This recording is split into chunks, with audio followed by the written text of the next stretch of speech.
চলো প্রথমে তোমরা আমার সাথে ভিডিওটা দেখো।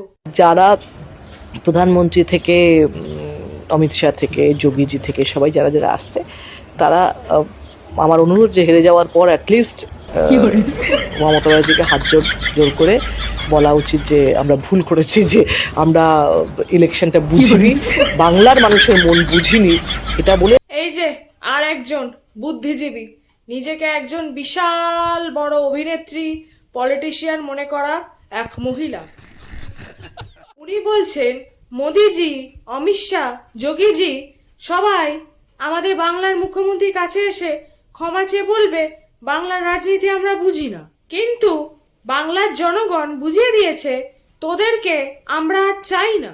সঠিক বলেছেন। এখন আপনি আর আপনার দলের নেত্রী মোদিজির কাছে হাত জোর করে ক্ষমা চেয়ে বলুন, আমরাই পশ্চিমবঙ্গের জনগণের মনের ভাব বুঝতে পারিনি, আমরা এই রাজনীতি জানি না, আমরা ভুল করেছি, আমাদের ক্ষমা করে দিন।